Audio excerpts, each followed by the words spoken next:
Hello আমার ছোট ভাই বোনেরা, কেমন আছো? আশা করি তোমরা সবাই অনেক ভালো আছো। তোমাদের কাছে আবারও নতুন একটি ক্লাস নিয়ে চলে এসেছি। তো আজকে ক্লাস 10-এর যে অংশীদারি কারবার, সেই অংশীদারি কারবার তোমাদের আজকে পড়াবো। কোষে দেখি 14 ক্লাস 10-এর অংশীদারি কারবার, সেই চ্যাপ্টারটা আজকে শুরু করছি, ঠিক আছে? তো দেখো, অংশীদারি কারবার বলতে কী জিনিস সেটা আগে বুঝতে হবে। অংশীদারি কারবার মানে যেমন দুইজন কিংবা তার বেশি জন যদি একটা ব্যবসাতে যোগ দেয়, তাহলে আমি একটা ব্যবসাতে যোগ দিলাম, ব্যবসা শুরু করেছি। তাহলে ব্যবসা শুরু করতে গেলে তো আমার কিছুটা টাকা ওর মধ্যে ইনভেস্ট করতে হবে, তাই তো? আমি টাকা কাজে লাগিয়ে ব্যবসা শুরু করব, সেই ব্যবসা থেকে যে লাভটা হবে সেটা আমি বা আমরা ভাগ করে নেব, তাই তো? তাহলে এখানে ব্যবসা করতে গেলে একার দ্বারাও ব্যবসা হয়। একা যদি ব্যবসা করি তাহলে টোটাল যে লাভটা সেটা পুরো নিজের হয়ে যাবে। আর অংশীদারি বলতে ওই লাভের যে পরিমাণটা, সেই লাভটা অংশভাবে ভাগ হয়ে যাবে, মানে সেটার মধ্যে অংশীদার মানে পার্টনারশিপ যেটাকে বলা হয়, ঠিক আছে? পার্টনারশিপ বিজনেস মানে যতজন আমরা ব্যবসা শুরু করব ততজনের আমাদের একটা অ্যামাউন্ট দিতে হবে। সেই অ্যামাউন্টের ওপরে নির্ভর করে যে লাভটা হবে সেই লাভটা আমরা ভাগ করে নেব। আমরা ব্যবসা শুরু করব, ব্যবসা 1 বছরে যতটা লাভ হবে সেই লাভের টাকাটা আমরা ভাগ করে নেব, এটাকে বলা হয় অংশীদারি কারবার। তাহলে যে পরিমাণ টাকাটা লাভ হবে সেই লাভের টাকাটা বিভিন্ন রকমভাবে আমরা নিতে পারি। কীরকম? মনে করো সবার সম্মতি অনুযায়ী একটা অনুপাতে ভাগ করে নেব। এটা মূলধনের অনুপাত নয়, যে কোনো, যে মনে করো 2:3 অনুপাতে ভাগ করে নিলাম। আচ্ছা, আরেকটা কি হয়, আমরা যতজন ব্যবসা শুরু করব বা যতজন ব্যবসায় অংশগ্রহণ করেছি প্রত্যেকে যে মূলধন দেব, আমি এক পরিমাণ টাকা দিলাম, আরেকজন আরেক পরিমাণ টাকা দেবে, তাই তো? মানে যারা যত পরিমাণ টাকা দেবে তাদের মূলধনের অনুপাতে একটা অনুপাত বার করতে হবে, সেই অনুপাতে ওই লাভের টাকাগুলো ভাগ করে নিতে হয়, ঠিক আছে? এইটাকে বলা হয় অংশীদারি কারবার। আচ্ছা, এবার অঙ্কে চলে যায়, স্টেপ বাই স্টেপ অঙ্ক করায়। আরও যদি বিভিন্ন জিনিস আছে সেগুলো আমি অঙ্কের মধ্যে তোমাদের বুঝিয়ে দেবো, ঠিক আছে? চলো স্টার্ট করি। দেখো, 1 নম্বর অঙ্কটা কি আছে? আমি ও আমার বন্ধু মালা দুজনে যথাক্রমে 15,000 টাকা ও 25,000 টাকা মূলধন নিয়ে একটি ব্যবসা শুরু করলাম। 1 বছরে 16,800 টাকা লাভ হলো। হিসাব করে দেখি কে কত টাকা লাভ্যাংশ পাবে। আচ্ছা, তোমাকে যদি এখানে উল্লেখ করে না দেয় যে তোমরা এই অনুপাতে ভাগ করো, তাহলে সেটা মূলধনের অনুপাতটাই ধরতে হয়, ঠিক আছে? তাহলে প্রথমে এখানে লিখতে হবে যে আমি টাকা দিয়েছি 15,000 টাকা আর মালা টাকা দিয়েছে কত? 25,000 টাকা, তাই তো? তাহলে এখানে বার করতে হবে যে আমাদের মূলধনের অনুপাতটা কত। তাহলে লিখবো আমাদের মূলধনের অনুপাত কত বের হবে। আমি যে মূলধনটা দিলাম, মানে আমি যে টাকাটা দিলাম আর মালা যে টাকাটা দিল, সেটার অনুপাতটাই হবে মূলধনের অনুপাত, ঠিক আছে? আচ্ছা, এবার দেখো অনুপাতগুলোকে এবার লঘিষ্ঠ রূপে মানে লঘিষ্ঠ আকারে নিতে আমরা সবাই পারি। কীরকম? শর্টকাটে করতে পারো। 3টে শূন্য কেটে গেল, পড়ে রইল 15 আর 25, 5 দিয়ে কাটলে 3 5 15 আর 25কে 5 দিয়ে কাটলে 5 5 25, মানে 3:5। আচ্ছা, আমরা যখন 8 9 অঙ্কগুলো করেছি তখন আমরা কি বার করে নিয়েছিলাম? আনুপাতিক ভাগহার। মানে আমার অনুপাতের অংশ হলো 3 আর মালার অনুপাতের অংশ হলো 5। যেহেতু ও বেশি টাকা দিয়েছে তার ওর ভাগটা বেশি হবে। তাহলে এই যে এই অনুপাতের মধ্যে থেকে এক একজনের ভাগ মানে কতটা অংশ পাচ্ছে সেটাকে বলা হয় আনুপাতিক ভাগহার। ওইটা তুমি এখানে, যেহেতু আমরা এটা মাধ্যমিকের অঙ্ক করছি, ওটা এখানে বার না করলেও চলবে। তাহলে এখানে ডাইরেক্ট লিখতে পারি যে কত টাকা লাভ করেছে? 16,800 টাকা। তাহলে মোট লাভের লিখবো কথাটা, মোট লাভের 16,800 টাকার মধ্যে আমি পাবো। এখানে ডাইরেক্ট আনুপাতিক ভাগারটা বার করে নেব। তাহলে এখানে দেখো আমার অনুপাতের অংশ কত? 3। আনুপাতিক ভাগার কি করে বার করে? যার বার করছে সেটা থাকবে উপরে লব হয়ে যাবে, আর বাকি যেগুলো থাকবে সেগুলো নিচে যোগ হয়ে যাবে। এইভাবে আনুপাতিক ভাগার বার করে। তাহলে আমার পরিমাণ হচ্ছে 3 আর দুটোর অনুপাত হচ্ছে 3 আর 5, তাহলে 3 আর 5 যোগ হয়ে যাবে, ইন্টু মোট কত টাকা, যেই টাকাটা লাভ করবে সেই টাকাটা গুণ হয়ে যাবে, কারণ এই টাকার মধ্যেই তো আমরা পাবো, তাই না? তাহলে কত হয়ে যাবে? 3/5 3 8 গুণ 16,800 টাকা। তাহলে কাটাকুটি করব, 8 দুগুণে 16, 8 একে 8 আর দুটো শূন্য বসে পড়লো। এবার 3 দিয়ে গুণ করে দেব, 3 0 0 3 0 0 3 একে 3 3 দুগুণে 6। তার মানে এটা আমি পেলাম 6,300 টাকা। ঠিক আছে, এবার মালারটা বার করব। মোট লাভে 16,800 টাকার মধ্যে মালা টাকা পাবে। ঠিক আছে, লিখলাম। এবার লিখবো কত, মালার অনুপাত কত হবে, আনুপাতিক ভাগার 5/3 + 5, এটা লিখতে হবে। আমি এখানে ডাইরেক্ট করে দিচ্ছি, 5/8 গুণ 16,800 টাকা। তাহলে এটা দিয়ে 16,800 কাটাকাটি করে কত পেয়েছিলাম, 2,100। এবার গুণ করব, 5 × 5, 5 × 10, আর বাকি দুটো শূন্য। আশা করি বোঝা গেছে, 10,500 টাকা। তাহলে দেখো 10,500 আর 6,300 যোগ করলে 5 আর 3 8, 16,800 টাকায় হচ্ছে। ঠিক আছে, এইভাবে তোমাদের অঙ্ক করতে হবে। ঠিক আছে, আশা করি বোঝা গেছে। চলো নেক্সট অঙ্ক করি। দেখো 2 এর অঙ্কটা কি আছে, প্রিয়ম, সুপ্রিয়া ও বুলু যথাক্রমে 15,000 টাকা, 10,000 টাকা এবং 25,000 টাকা দিয়ে একটি ছোট মুদির দোকান খুললো, কিন্তু বৎসরান্তে 3,000 টাকা লোকসান হলো। কাকে কত টাকা লোকসানের পরিমাণ দিতে হবে? এখানে লাভের বদলে কত হয়েছে, লোকসান হয়েছে। লোকসান হোক আর লাভ হোক, আমাকে টাকা মূলধনের অনুপাতে দিতে হবে। ঠিক আছে, তাহলে প্রথমে লিখতে হবে, প্রিয়ম টাকা দিল কত, 15,000 টাকা, সুপ্রিয়া দিল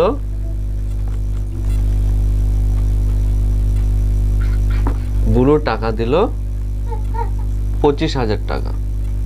লিখবো প্রিয়ম, সুপ্রিয়া ও বুলুর মূলধনের অনুপাত কি হবে, প্রত্যেকটার অনুপাত হবে 15,000, 10,000, 25,000। অনুপাতে কোনো একক হয় না, আমরা জানি। 3টে শূন্যের সাথে 3টে শূন্য করে কেটে গেল। আমি স্টেপ বাই স্টেপ করাচ্ছি। 15, 10, 25, সব কটাকে 5 দিয়ে ভাগ যায়, তার মানে 3 × 5 = 15, 5 × 2 = 10, 5 × 5 = 25, 3:2:5। এগুলো হচ্ছে তিনজনের মূলধনের অনুপাত। তাহলে মোট আমার লোকসান কত হয়েছে, 3,000 টাকা। 3,000 টাকার মধ্যে প্রিয়ম কত দেবে, এখানে করি। হ্যাঁ, মোট লোকসান 3,000 টাকার মধ্যে প্রিয়ম দেবে কত হবে, 3,000 গুণ এর অনুপাত কত, 3, আর নিচে সবকটা যোগ হবে। তোমরা একবার 2কে যোগ করবে, 3 + 2 + 5, তাই তো? তাহলে কত হয়, 3,000 গুণ 3 কত হবে, 3 আর 2 5, 5 আর 5 10, তার মানে 10। 10-এর সাথে একটা শূন্য কেটে গেল, মানে 3 × 3 = 9, 900 টাকা, তাই তো? তার মানে প্রিয়ম টাকা দেবে 900 টাকা। তাহলে সুপ্রিয়া কত টাকা দেবে, সুপ্রিয়াটা এখানে করি। সুপ্রিয়া টাকা দেবে কত, সুপ্রিয়ার কত অনুপাত কত, 2, তাই তো? তাহলে 2/10 গুণ 3,000, শূন্যের সাথে শূন্য কাটা, 3 × 2 = 6, মানে 600 টাকা, তাই তো? আর বুলু, তাহলে বুলুরটা কি হবে, তাহলে বুলুর অনুপাত কত, 5/10 গুণ 3,000 সমান কত হবে, শূন্য শূন্য কাটা, মানে 3 × 5 = 15, মানে 1,500 টাকা। ঠিক আছে, এগুলো হচ্ছে লোকসান, তাদের পূর্ণ করতে হবে। বোঝা গেল? চলো 3 নম্বরের অঙ্ক করি। দেখো এবার 3-এর অঙ্কটা বলেছে, শোভা ও মাসুদ দুজনে মিলে 2,50,000 টাকার একটি গাড়ি কিনে 2,62,500 টাকায় বিক্রি করলেন। গাড়িটি কেনার সময়, তাহলে বেশি টাকায় বিক্রি করেছে, লাভ হয়েছে। গাড়িটি কেনার সময় শোভা মাসুদের এক পণ্য 1/2 গুণ টাকা দিয়ে থাকলে কে কত টাকা লাভ্যাংশ পাবে সেটা হিসাব করি। ঠিক আছে, তাহলে প্রথমে কি লিখবো, লেখো শোভা ও মাসুদ একটি গাড়ি কেনে 2,50,000 টাকা। গাড়িটি বিক্রি করে কত টাকায়, 2,62,500 টাকায়, তাই তো? তার মানে এতে লাভ হয়। তার মানে লাভ কত হবে, বিয়োগ করতে হবে, 2,62,500 বিয়োগ 2,50,000 টাকা, তাই তো? তাহলে কত টাকা হচ্ছে দেখো, মানে 12,500 টাকা, তাই তো? 12,500 টাকা তোমার লাভ হলো। গাড়িটি কেনার সময় শোভা মাসুদের এক পণ্য 1/2 গুণ টাকা দিয়ে থাকলে, তাহলে শোভা মাসুদের এক পণ্য 1/2 গুণ টাকা, মানে মাসুদ যত টাকা দিয়েছে তার এক পণ্য, তার মানে এখানে ধরে নিতে হবে কি, ধরি মাসুদ টাকা দেয় x টাকা। ঠিক আছে, তাহলে শোভা কত টাকা দেবে, শোভা টাকা দেয় মাসুদের এক পণ্য 1/2 টাকা। এটা কত হয়, x গুণ 2 একে 2 3 3/2 মানে 3x/2 টাকা। তাহলে মাসুদ টাকা দেয় x টাকা আর শোভা টাকা দেয় 3x/2 টাকা। তাহলে এদের মূলধনের অনুপাতটা বার করতে হবে। তাহলে সেটা কত হবে এখানে করো। তাহলে লেখো মাসুদ ও শোভার মূলধনের অনুপাত কত হবে। মাসুদের হচ্ছে x আর শোভার হলো 3x/2। তার মানে এখানে x কেটে যাও, তাহলে এখানে পড়ে রইলো 1, এখানে পড়ে রইলো 3/2।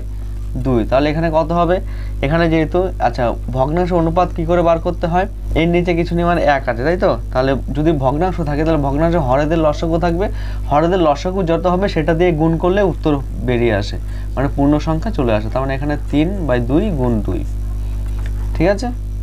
দেখো এই 2 কেটে গেল, তাহলে উত্তর পড়ে রইলো 2:3। তাহলে মূলধনের অনুপাত বেরোলো 2:3। এইবার এই মূলধনের অনুপাত থেকে মোট লাভ হয়েছিল কত, 12,500। 12,500 থেকে তারা কত টাকা পাবে সেটা বার করলেই হয়ে যাবে। একটু মুছে দিই, লিখবো কি মোট লাভ 12,500 টাকার মধ্যে মাসুদ টাকা পায়। এটা মাসুদ টাকা পায়। তাহলে মাসুদের লাভ্যাংশের অনুপাত কত, 2।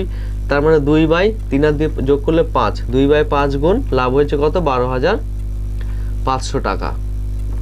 তাহলে কত কাটাকুটি করো, 5 দুগুণে 10, 12, 5 5 25 মানে 2,500 টাকা হচ্ছে। 25-এর সাথে এবার 2 গুণ করতে হবে, ওপরের সাথে 2 আছে আর এখানে 2,500, তার মানে কত হয় 25 দুগুণে 50 আর 2টো শূন্য মানে 5,000 টাকা।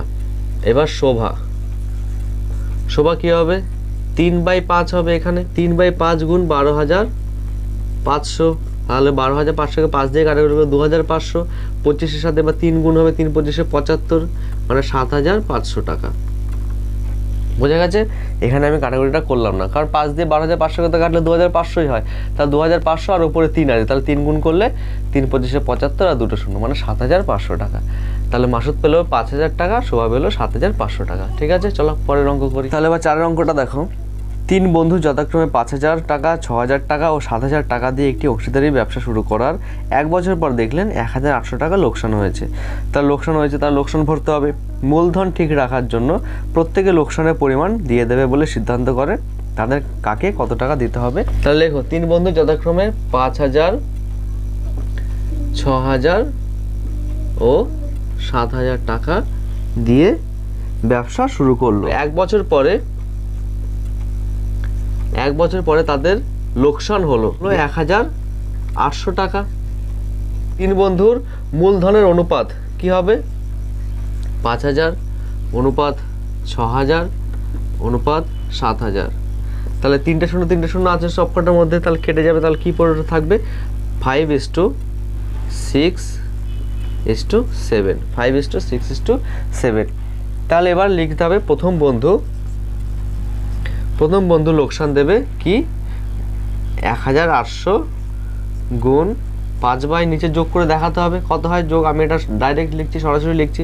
6 আর 5 যোগ করলে 11, 11 আর 7 18, 18 দিয়ে 18কে কাটলে 1 আর 2টো শূন্য পড়ে থাকবে, তাই না। এখানে 1800 আছে, 18 দিয়ে কেটে দিলাম, তাহলে কত হলো 500 টাকা। তাহলে প্রথম বন্ধু দেবে 500 টাকা হলো। এবার দ্বিতীয় বন্ধু মানে সেকেন্ড বন্ধু, তাহলে সেকেন্ড বন্ধু অনুপাতের অংশ কত, 6। তাহলে 1,800 গুণ 6/18। তাহলে একইভাবে 18 দিয়ে কাটলে 100, তার মানে 600 মানে 6 গুণ 100 মানে 600 টাকা। আর তৃতীয় বন্ধু লিখবে, তৃতীয় বন্ধু লোকসান দেবে 1,800 টাকার মধ্যে কত, 1,800 গুণ 7/18, তার মানে 700 টাকা। 700 টাকা বোঝা গেছে। প্রথম বন্ধু 500 টাকা, দ্বিতীয় বন্ধু 600, তৃতীয় বন্ধু 700 টাকা লোকসান দেবে। ঠিক আছে, চলো 5 নম্বর অঙ্ক করি। দেখো 5 অঙ্কটা কি আছে, দীপু, রাবেয়া ও মেঘা যথাক্রমে 6,500 টাকা, 5,200 টাকা ও 9,100 টাকা মূলধন নিয়ে ছোট একটি ব্যবসা শুরু করলো। ঠিক 1 বছর পরে 14,400 টাকা লাভ হলো।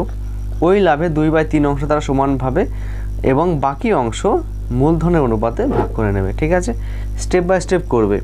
তাহলে প্রথমে কথাটা লিখবে কি, যে দীপু, রাবেয়া ও মেঘা যথাক্রমে 6,500 টাকা, 6,500 টাকা, 5,200 টাকা ও 9,100 টাকা মূলধন নিয়ে ব্যবসা শুরু করলো। ঠিক আছে, তাহলে তাদের মূলধনের অনুপাত সরাসরি বের করে ফেলবো। হ্যাঁ, তোমরা লাইনটা লিখবে, আমি লিখলাম না, যেহেতু জায়গা ছোট তাই তোমাদের মুখে বলে দেবো, তোমরা লিখে নেবে। তাহলে লিখবো তাদের মূলধনের অনুপাত, তাহলে কেটে দাও। দেখো অনুপাত কী হবে, দুটো শূন্য কেটে গেল, তার মানে কত পড়ে রইল 65, 52 আর 91। তাহলে কত দিয়ে ভাগ যাবে দেখো, 13 দিয়ে ভাগ যাচ্ছে, 5 তেরং 65, 4 তেরং 52, 7 তেরং 91, মানে 5:4:7। তাহলে এবার বলেছে 1 বছর পরে 14,400 টাকা লাভ হলো। তাহলে এখানে লাভ কত হলো, লেখো লাভ কত হলো 14,400 টাকা। ওই লাভের 2/3 অংশ তার সমান ভাগে ভাগ করে নেবে। আচ্ছা, তাহলে কি লিখবো, তারা সমানভাবে ভাগ করে নেবে মোট লাভের 2/3 অংশ। তাহলে কত হবে, 14,400 টাকা হচ্ছে মোট লাভ, তার 2/3 অংশ টাকা। তাহলে কেটে দাও, কত দিয়ে যাবে, 3 4 12, 13 14, 3 8 24 আর দুটো শূন্য, আর 2 দিয়ে গুণ হবে 2 0 0 2 0 0, আর 2 16 হাতে 1, 4 2 8 আর 1 9, মানে 9,600 টাকা। মানে এই 9,600 টাকা 3 জনের মধ্যে সমানভাবে ভাগ হয়ে যাবে। ঠিক আছে, মানে এটা 3 দিয়ে ভাগ করলে এক একজন ওই পরিমাণ টাকাটা নেবে। এবার বলেছে যে বাকি টাকা মূলধনের অনুপাতে ভাগ করে নিলে কে কত টাকা পাবে সেটা হিসাব করে দেখি। আচ্ছা, এটা যেহেতু 3 জনের মোট টাকাটা সমানভাবে ভাগ করবে, তাহলে প্রত্যেকে পাবে, লেখো 9,600 টাকার প্রত্যেকে পাবে কি হবে, 9,600 ভাগ 3, তার মানে কত হবে দেখো, 3 3 9, 3 2 6, মানে 3,200 টাকা। প্রত্যেকে 3,200 টাকা করে এই 9,600 টাকার মধ্যে পাবে। ঠিক আছে, এবার কি বার করতে হবে, এবার বার করতে হবে বাকি টাকা। বাকি টাকা কত, সেটা বাকি টাকা মোট লাভ হয়েছিল 14,400, 9,600 টাকা নিয়ে নিয়েছে। তাহলে বাকি টাকা যেটা বেরোবে সেটা মূলধনের অনুপাতে ভাগ হবে। তাহলে বিয়োগ করো 14,400 থেকে 9,600, মানে দুটো শূন্য বসে পড়লো, 4 থেকে 6 বিয়োগ করলে 8 আর 6 14, 8 10 আর 4 14, মানে 4,800 টাকা। ঠিক আছে, এই 4,800 টাকা মূলধনের অনুপাতে ভাগ করবে। তাহলে এবার লিখবো কি, মোট লাভের 4,800 টাকার মধ্যে দীপু টাকা পাবে। তাহলে দীপুর আনুপাতিক ভাগার কি ছিল 5, তাহলে 5 বাই কত হবে, মোট হচ্ছে টাকা 4,800 গুণ 5 বাই, যোগ করলে কত হয়, 5 আর 4 9, 9 আর 7 16, তাহলে 16 দিয়ে কাটাকুটি করলে কত হয়, 3 16 48 আর দুটো শূন্য, তাহলে কত হবে 3 5 15 আর দুটো শূন্য বসে পড়লো, মানে 1,500 টাকা। এবার একইভাবে লিখবো মোট লাভে 4,800 টাকার মধ্যে রাবেয়া, একইভাবে 4,800-র সাথে তার অনুপাত কত 4, তাই 4/16 হবে। তাহলে 16 দিয়ে 48কে কাটলে 3, মানে 300, আর 300কে 4 দিয়ে গুণ করলে 3 4 12, মানে 1,200 টাকা। তারপরে কি আছে, মেঘা।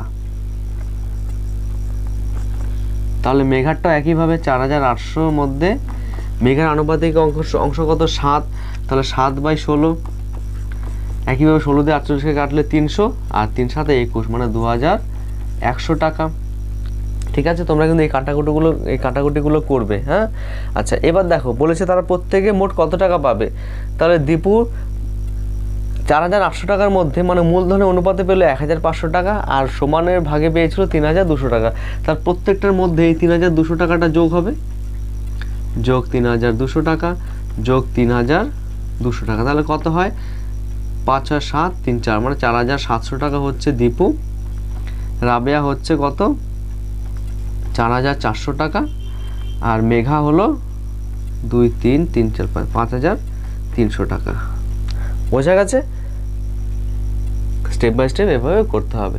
ঠিক আছে, চলো নেক্সট অঙ্ক করি। দেখো এবার 6টা কি বলেছে, 3 বন্ধু যথাক্রমে 8,000 টাকা, 10,000 টাকা, 12,000 টাকা সংগ্রহ করে 12,000 টাকা সংগ্রহ করে এবং ব্যাংক থেকে কিছু টাকা ধার নিয়ে একটি ব্যবসা শুরু করেন। বছরের শেষে তারা দেখলেন 13,400 টাকা লাভ হয়েছে।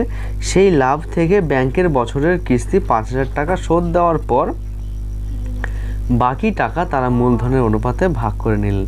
লাভ্যাংশ থেকে কে কত টাকা পাবে সেটা হিসাব করি। ঠিক আছে, একই অঙ্ক, জাস্ট একটু ঘুরিয়ে দেয় সবকটা অঙ্কই। তার প্রথমে কি লিখবো, 3 বন্ধু যথাক্রমে তিন বন্ধু যথাক্রমে মূলধন কি লিখব? মূলধন কি কি আছে? 8,000, 10,000, 12,000, 8,000, 10,000, 12,000। তোমরা এভাবে লিখবে তিন বন্ধুর মূলধন যথাক্রমে এত এত এত এত টাকা, ঠিক আছে। তারপরের লাইনে লিখবো যে তাদের মূলধনের অনুপাত। তাহলে দেখো তিনটে শূন্য কেটে যাবে, তাহলে পড়ে থাকবে 8, 10, 12, 2 দিয়ে কাটাকুটি যাচ্ছে, 4 দুগুণি 8, 5 দুগুণি 10, 6 দুগুণি 12, মানে 4:5:6, 4:5:6।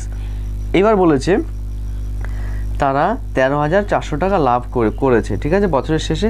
সেই লাভ থেকে ব্যাংকের থেকে যে টাকাটা নিয়েছিল সেই টাকাটা কিস্তি সমেত 5,000 টাকা দিয়ে দিয়েছে। তাহলে এখানে লিখবো কি মোট লাভ কত? 13,400 টাকা, 13,400 টাকা, ঠিক আছে। তাহলে লিখবো কি ব্যাংকের 5,000 টাকা কিস্তি দেওয়ার পরে তাদের কাছে লাভের টাকা রইল কত? 13,400 ছিল মোট লাভ, 5,000 টাকা ব্যাংকে দিল। তাহলে কত টাকা থাকবে বিয়োগ করতে হবে, ঠিক আছে। তাহলে 400 থেকে, তার মানে 400, 8, 5, 13, 8,400 টাকা। আচ্ছা, তাহলে দেখো এই 8,400 টাকার থেকেই তারা মূলধনের যে অনুপাতটা ছিল সেই আনুপাতিক ভাগারে ভাগ করে নেবে। তা ঠিক আছে, তাহলে কিভাবে লিখবো? যে প্রথম বন্ধু একইভাবে লিখবো, প্রথম বন্ধু মোট 8,400 টাকা, মানে প্রথম বন্ধু মোট লাভের 8,400 টাকার মধ্যে মোট টাকা পাবে, ঠিক আছে। কত হবে? 8,400 গুণ 4 তোমরা যোগটা দেখাবে, আমি সরাসরি লিখছি 6 4 10 আর 5 15, তাই তো। তাহলে এবার 15 দিয়ে কাটাকুটি করতে হবে, তো কত হবে? 5 15 75, তাহলে 75 বিয়োগ করলে 9, মানে 6 90, মানে 6 15 90 আর একটা 0। এবার এই 560কে 4 দিয়ে গুণ করতে হবে, কত হয়? 0 0, 4 6 24, হাতে 2, 4 5 20, 22, মানে 2,240 টাকা। এটা গেল প্রথম বন্ধু। কাটাকুটিটা বোঝা গেছে। এখানে 84 আছে, আমি 15 দিয়ে ভাগ করছি, তোমরা ছোটো ছোটো করেও ভাগ করতে পারো 5 দিয়ে প্রথমে, ঠিক আছে। আমি 15 দিয়ে ডাইরেক্ট ভাগ করলাম, 5 দিয়ে দিলাম, 5 15 75, 84 থেকে 75 বিয়োগ করলে 9 হয়, তাহলে 9 আর 0 90, মানে 6 15 90 আর একটা 0, ঠিক আছে। এবার 560কে 4 দিয়ে গুণ করলে 2,240 টাকা হচ্ছে। এবার কি করব? সেকেন্ড বন্ধু একইভাবে 8,400 গুণ দ্বিতীয় বন্ধুর অনুপাত কত? 5, 5/15, তাহলে 15 দিয়ে কাটলে তো 560 হচ্ছে, তাহলে 560কে 5 দিয়ে গুণ করবো, 5 0 0, 5 6 30, হাতে 3, 5 5 25 আর 3 28 টাকা, 2,800 টাকা। এবার তৃতীয় বন্ধু কি হবে? এটা থার্ড। একইভাবে 8,400 গুণ কত? 6/15, 15 দিয়ে কাটাকুটি করলে সে 560ই হবে, আর 560কে 6 দিয়ে গুণ করলে 6 0 0, 6 6 36, হাতে 3, 5 6 30 আর 3 33, মানে 3,360 টাকা। এটা গেল তৃতীয় বন্ধুর লাভ্যাংশের পরিমাণ। বোঝা গেছে? অঙ্ক আমি এই 6 পর্যন্ত আজকে দিলাম, তারপরে 7 থেকে আমি পরের ক্লাসে দিয়ে দেব, ঠিক আছে। যেহেতু অঙ্কগুলো একটু বড় বড়, টাইমটা অনেক নিচ্ছে, তাই অঙ্কের ক্লাসটা আজকে 6 পর্যন্তই থাক। পরের দিন আবার এর পরের থেকে অঙ্ক চালু করব। তো ভিডিও যদি ভালো লাগে অবশ্যই চ্যানেলটিকে সাবস্ক্রাইব করে আমার সাথে থাকবে, আর তোমার বন্ধুদের সাথে একটু শেয়ার করে দিও যদি পারো। তো ভিডিও আজকে এই পর্যন্ত, আবার দেখা হচ্ছে পরে নতুন একটি ক্লাস নিয়ে। ততক্ষণে ভালো থেকো, টাটা।